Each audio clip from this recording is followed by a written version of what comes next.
From prologue to ending, the mouth was open. This is really just a glorified palate cleanser, respectfully. Can't you just figure this out? This, yeah, that looks cold. So hey book friends, apparently I haven't done a wrap up since February, which means we have 3 months of books to get through, which is not a problem for me. I'm happy to talk about books all day. Hopefully you got a drink and you're comfy. Firstly, let's talk about how many books I've read. I read 11 books over spring, which is actually on the lower end for me. For example, in February I read 9 books, so over 3 months I only managed to get through 11 books, but I'm not mad. I found a lot of my favorite books and I can't wait to get to those. I'm gonna actually start with my least favorite and then we're gonna build up to my favorites.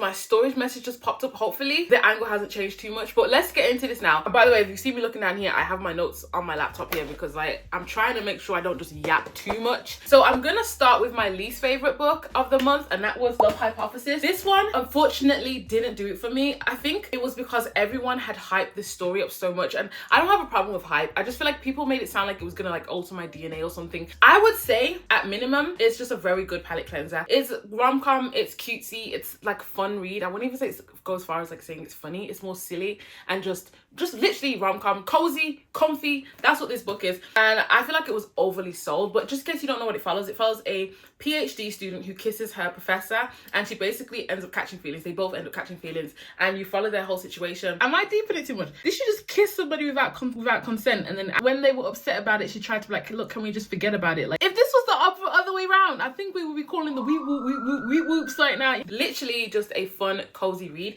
I'd say definitely pick it up if you need a palate cleanser. Pick it up if you want something fun and cute and like rom-com. Basically that's what this is. Next up is Without Merit. Honestly, the cover was enough to make me never want to read this book, but I'm surprised by the contents inside of it. I enjoyed this read even though it was on the lower end of my spring wrap up. In this book you basically follow Merit, who is a part of this dysfunctional family. If that word wants to come out. They have a lot of secrets in here. There's a lot of questionable decisions and things that they do. Just side-eyeing the characters in here constantly. You're not side-eyeing them from their decisions, you're doing it because of their names. Like what was up with the names of these books? Like Merit, Lucky, it's just weird ass names in this book. I spent a lot of it confused as to what the point was. I walked into it thinking it was gonna be like romance, but it was more about the family, which it literally says on the blurb, so that was definitely my fault. I did not walk into this with the right mindset. There is romance elements in it, but I think it's more about the secret and the weirdness of their family and how they move and why they are that way. I can tell you for sure that I did actually get a decent takeaway from this book, and it was about perception and how everyone can see things in different perspectives. You both can witness the same thing and it will be different for each of you. They also covered a little bit of mental health in here. I love that it wrapped up at the end and it made sense eventually. I was entertained for the whole thing because obviously they're consistently doing questionable stuff, which isn't just Colin Hoover's bag at this point. Like if you're not reading a Colin Hoover book and pulling this face, and you're not reading it right. Now we enter the 4 stars, and the first one was Project Hail Mary. Now I don't have that book with me, which makes me all confused as what to do with my hands, but Project Hail Mary basically follows a lone astronaut who basically wakes up on a spaceship with no memory of what's happening, and slowly he starts to realize that he's the only guy left to, you know, save humanity. This is a very science dense book. I was surprised by it, which is probably my fault on my end again because it's a sci-fi. What was I expecting? But I'm also going to blame people that were marketing or people that were talking about it because they made it sound like you do not need to know any science to read it, and that is true, but I can tell you would definitely enjoy it way more if you understood what he was talking about and what he was breaking down. I didn't know what he was talking about. Okay, the whole time I was like, I was just waiting for him to get to the answer. I'm not gonna lie, I did enjoy being in his brain and seeing how he broke down things because it made me feel smart even though I didn't do anything. It was still a phenomenal read. That's why it got 4 stars. Actually, the reason why it got 4 stars is because the relationship between Rocky and Riley, the plot of the story, the way it ended, I didn't expect it would go that way. Great read, 4 star, but be prepared for the science talk. Next was, I should have probably organized these. Next was The Housemaid's Secret. This one I walked into with low expectations. Frida McFadden hasn't been doing it for me lately. I don't know why. I just haven't been enjoying most of her reads, and I had heard previously that this book wasn't as good. Like this is the sequel to The Housemaid, and a lot of people have said that it wasn't that great of a read. So I walked in with low expectations and I didn't really care because I had the audiobook and I wanted to listen to it while I was getting some stuff done around the house. But I was surprised. I was pleasantly surprised by the story. I think it was a great read. The plot twist got me. I feel like honestly the key to reading is just going with the lowest expectations because the plot twist got me. I enjoyed the whole storyline. It did give me Scooby-Doo vibes, and now I said previously about another book, I think it's The Maid, I said I didn't like that book because it had Scooby-Doo vibes. It wasn't like It didn't feel very thrilling. It just felt like, oh, this person all along, you know what I'm saying? I didn't like that. However, I'm learning there's a time and a place for all these books. Like, if you pick up at the wrong time when you're not truly feeling it, it's so easy to rate it to rate it low. But I picked this up when I needed it and I enjoyed it. I might have to give The Maid a second chance. Good one for you want like more of a cozy thriller, because I don't think this was like a scary thriller. Housemaid was definitely way better than this, but I still rated this 4 stars. Happy Place, I don't know why this was 4 star, because can I even remember how this book ends? I never remember how it ends. I'm actually gonna quickly read the end right now before we get into this, because I need to know why I thought this was a 4 star. Okay. I get why it was a 4 star. I just read the ending line and she did a play on something she did consistently throughout the book. So yeah, that's what it was. It was her writing. Emily Henry's writing and plots are always really good. She knows what she's doing. She sets a scene very well. Anytime I read an Emily Henry book, I feel like I'm there with the peeps. I just never care for the characters as much. I like them. I really appreciate how hard they try to keep their friendship group together, because in adulthood, it's really hard to do that. Like, I can feel a lot of my adult friendships slowly dwindling just because we can't schedule the same date. I appreciate that she worked really hard to try and make this happen. But just in case you don't know what this follows, it follows a friendship group who always goes on these couple trips together. Unfortunately, the 2 main characters in here they've broken up and they don't want to tell their friends yet because they don't want to ruin the trip. So they kind of act like they're together. Yeah, does it work? I think you know the answer to that. What I really liked, I love Emily Henry's dual point of views. I enjoyed going back every so often to see how they connected and how they got to this point, and then also having the contrast of where they are now and having these problems. She did a good job at building up the whole reason why they broke up. Like, you don't know why they broke up, but I don't think I was satisfied by it, but it felt very realistic though. So yeah, it is a 4 star read. I swing both sides of Emily Henry. Sometimes I think about it and I just don't care, and then sometimes when I really deeply think about it, I'm like, oh, it was actually a really good read. But anyway, we'll move on. Then we have my rereads. For the month of spring, I've reread Onyx Storm. I've reread the 4th Wing series. I did this with the intent of going straight into Onyx Storm, but I still never did that. I didn't film these as well because I'm not gonna lie, editing the Powerless footage was so long, I didn't want to do it to myself again. So I just went ahead and read this, and rereading it was the best decision ever because it reminded me why the book's 8. 4th Wing, guys, I'm telling you, I tried so hard not to fall for Zadie Zayden again, but it didn't work, okay? I fell into his black hole of shadows. I love this man, okay? I love this man. While I was reading it was rehashing everything in my brain. I was just like, this is such a good read. Very action-packed, cutthroat. Just in case you don't know, sometimes I forget to give synopsis on like popular books because I think everybody knows, but this might be your first bookish video. So just in case you don't know, this follows Violet, who has trained all her life to become a scribe, which is basically a librarian. However, she gets forced into these trials where she has to become a dragon rider. She's not built for it. She has like a slight disability, which honestly, many people have complained that it isn't a true representation of a disability because it pops in every so often and it's not like an actual problem she always faces. So that's there for discussion, but basically she enters them trials. She also has people that hate her and want to kill her because of who her mom is. She's just surviving for her life. She's just meant to be a librarian with the books like the rest of us. Obviously, it's enemies to lovers. We have Zadie Zayden has beef with their sides of their families, and yeah, it's just delicious. But then we have Iron Flame, which got a lot of hate when it came out. So I walked into it the first time when I was reading it with low expectations and I wasn't listening. This time round I paid attention because obviously I wanted to remember what happened so I could go straight into Onyx Storm. Amazing, okay? This book is thick. There is a lot happening in this book. A lot of action. The timeline, crazy. I don't even know what to tell you guys because I can't actually tell you anything, but I enjoyed this so much. It reminded me why I was excited and why I rated this book so highly. Great read. Oh no, I completely forgot to talk about Blood Trials. This was a 4-star read. Blood Trials honestly has no ratings right now because I didn't do this book justice. I read this book every time I was about to go to sleep. I had the audiobook in and it would run over too long. Wake back up with the audiobook in. I couldn't remember where I left off, but I had like 3 hours left. I didn't want to end up in Spotify jail trying to re-listen to the book, so I just continued where I was, hoping that I could catch up, and it didn't really work. So I can't truly remember how the tribes and the community and the different like areas everyone was from played a part into this. So I feel like I lost out on a good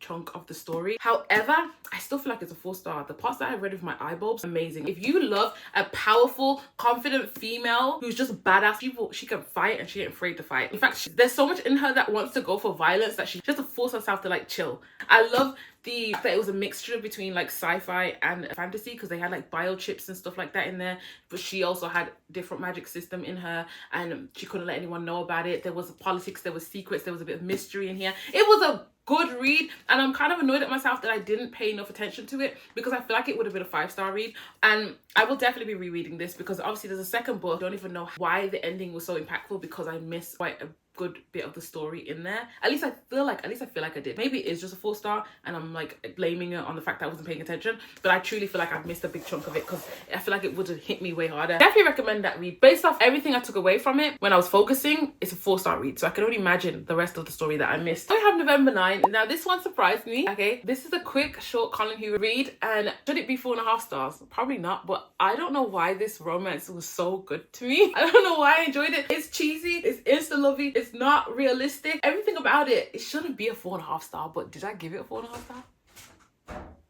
That scared the hell out of me. It follows two people who decide to meet on the same day every year, but somehow they fall in love with each other. How are you doing that? You don't even see each other. You don't spend enough time with each other. Just one singular day every year, and somehow the romances are stronger. It's not realistic. Also, if you did fall in love with somebody, you wouldn't wait to see them once every year. They agree to never exchange details with each other, but to meet in the same spot, same day every year. You're not doing that if you fall in love with somebody. I'm like, give me a damn.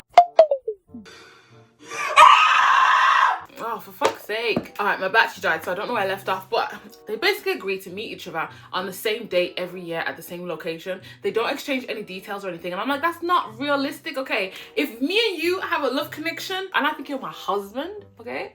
You're giving me your phone number. What are you talking about? Give me your socials. You're not disappearing on me. Okay, we're not waiting for this infinite day of the year. Also, how the hell do you fall in love with somebody after meeting them once every single year? All that being said, I ate it up. I enjoyed it. Like, I ate up the romance. I think it was the sweetest, cutest thing. The plot twist in this book had me like mouth dropped. I couldn't believe the way the story went. And I just feel like this is such a Colin Hoover thing to do. Like, she never just writes a normal romance. It's like extreme end of anything, random story, but I love it. I love me some drama. I love me some entertainment. I love Colin Hoover's actually the author that I've read the most books by, which I only know because I checked my Notion template. I was kind of surprised by it, but at the same time I'm not. I have a lot of her books and they're so easy to get through. They're so short. They're just page turners. Always something interesting happening. You're always questioning something. She's the queen of questionable characters basically. But now guys, we move on to the big boys, the 5 stars, the Hall of Fames, the favorites, okay? The ones I recommend with chest, the ones that will get framed, okay? The first one is Cowpone. That book, oh my god, from prologue to ending, the mouth was open. Okay? The whole storyline was amazing. I didn't realize how much I love urban romance. And if you don't know what urban romance means, it's just basically like hood romance. It's opened the door to the genre for me, and I'm about to clean up the whole streets, okay? I'm about to read everything in there. Follows a woman who loses her parents, and she basically helps to raise her brother with her aunt. They live in the hood. She's trying to keep him off the streets and keep him focused on his goal, but you know, lots of things are happening. We also have like that dark romance element where like the guy, Cowpone, basically is very possessive and like, that's my woman type vibes. I ate up. I loved the whole thing. The ending didn't need to end it way it ended. The beginning didn't need to begin the way it began. Everything, to be honest, it had to do everything it had to do because it's amazing. There wasn't a point in that book where I was like, okay, I'm bored of this page. Every page was like entertaining, constant action. I actually am kind of shocked that I haven't moved on to why have I not read the second book? I have this thing where I have to give it a breather because I feel like if I go back to back on a series, it doesn't hit the way it would if I had like a palette cleanser in between. But I'm like shocked that I haven't just gone to it because the way that book ended, the way Cowpone ended, to think that I'm still sitting on that information and I haven't gone to read the next book feels illegal. I'm gonna have to bump that up. I'm gonna have to find a way to, you know, oh, my TBR is so long. My TBR is so long, but I have to find a way to get that book in. That's Cowpone. Definitely recommend it. If you haven't read urban romance before, I think it's a great starter. It's a great starter. Just get straight into it with that one. You'll be so entertained. I think you'll be hooked. If you've had any interest in dark romance, if you read it, I think you'll be hooked. Yeah. Okay, next on the list is Legendborn. Now, I have a reading vlog on this one as well, and you guys know that I enjoyed this one immensely. Okay, Tracy Dion did her thing with this. Every time I read a book and remember that it's a debut, I'm shocked. These times I can't even string words and sentences to speak to you guys, much less write a book that like this with a unique magic system to tie in like racial trauma or King Arthur. This basically, let me tell you what the book even follows. Follow Brie, who's dealing with a bit of grief right now, because not a bit of grief, she's dealing with grief, okay? Her mom has passed away, but she decides she's gonna go to college anyway, or uni or whatever, I don't know what level it is, but she decides to enter. But while she's there, she learns about the secret society. There's a unique power system. She unlocks a bit of information about. I feel like I almost spoiled that. Let me check my notes because I'll yap too hard and then yap into the whole yeah. Basically, she does hidden truths in this book. I almost told you what the hidden truth was. I was like, that's not in the notes because I'm pretty sure that's a spoiler. Yeah, the way she writ this, the way she blended everything together was A1. I'm getting the sense that there's definitely gonna be a love triangle in here. I eat that up. I eat any romance anywhere. Okay, if you wanted to catch me, just lay the trail of the romance books down and I just, oh, thank you. Oh, thank you. Definitely recommend reading it if you haven't already. Now, look, can we get like a drum roll or something? Because we're about to hit my favorite book of the season, Magnolia Parks. This was my first official 6-star read. I have never read a book and just given it a 6-star read. I always simmer in it and say, 6 stars, full stop. This one had me in turmoil, okay? This one had my brain hurting. Like, I threw away my brain at the end of this. I just had to put it in the bin because it was broken after this book. The amount of emotional turmoil and the decisions that the characters make, like, they'd be good. They'd figure it all out and then they'd just ruin it. It's like, why are you ruining it? Look at my lips, you're ruining it. Why are you ruining it? And consistently. Like, Jessa Hastings' writing made this book so much better. I'm a sucker for flowery descriptions, okay? I love when it's like they're basically bleeding on the page and like I'm just like bleeding with them, and I'm like, like had me in a chokehold. I thought I was gonna get what we were all expecting to get, and the way it wrapped up, again, another book that I feel like is illegal that I haven't continued the series. But I think I'm gonna simmer in this one purely because Jessa Hastings is moving slow. I mean, from my knowledge, this series has been out for a long time and it's still not finished. So I'm gonna take my time, okay? I'm not trying to be where you guys are at, all sad and depressed because you don't have the next books. It follows BJ and Magnolia, filthy rich. I want to say like they're socialites, but I don't know if they technically are. If dysfunction had an image, it'd be Magnolia and BJ. Like, they can't do anything without each other. Like, they can't exist without each other, but then they can't exist with each other. It's so painful and annoying to read. Like, it's just, can't you just figure this out already? Yeah, phenomenal 5-star read. I mean, correction, 6-star read. I would definitely recommend it if you love a little bit of drama, a little bit of turmoil. Apparently there's trigger warnings in here. I don't have them trigger warnings, so I didn't feel like I had it, but I'd say read your trigger warnings. I don't share trigger warnings. I try not to. Lately, I don't share trigger warnings on this channel just because it can feel like a spoiler, but I definitely think it's important to check them. I just read my first book, which I'll tell you guys about eventually, and I've had my first ever situation where I was like, where I was triggered basically. Like, I'm never normally triggered by things. If I don't like things, I'm like, oh yeah, I didn't like that. But this time I read it and I was like, yeah, I wish I didn't read this, because my brain won't turn it off. My brain won't switch off. I won't stop thinking about this thing. And anytime I'm laying in bed relaxing, I just think about that trigger that I just read. And I'm like, okay, so trigger warnings are very important. Yeah. So anyway, those are all the books that I read. So that's my spring wrap up, guys. In my opinion, I had a very strong season of reading. I found so many favorites and had a great ass time. So this one, Magnolia Parks, definitely surprised me. I knew it was going to be a book that I enjoyed, but I didn't think it was going to be a 6-star read. I feel like it's definitely changed the brain chemistry. Whether that's for the best or not, I don't know. Maybe it's just rocked my brain cells because of how stressful it was to read. Love Hypothesis is the one that I was probably most disappointed by, because I thought it was going to be this amazing romance that was probably going to be on the same level as Magnolia Parks, but this is really just a glorified palette cleanser. Respectfully, I still recommend it, but not as life-changing as I was like expecting it to be. So comment down below, guys, your favorite read of spring, any of these books, your thoughts on any of the books here if you've read any of them. And yeah, see you guys in the next one. Bye.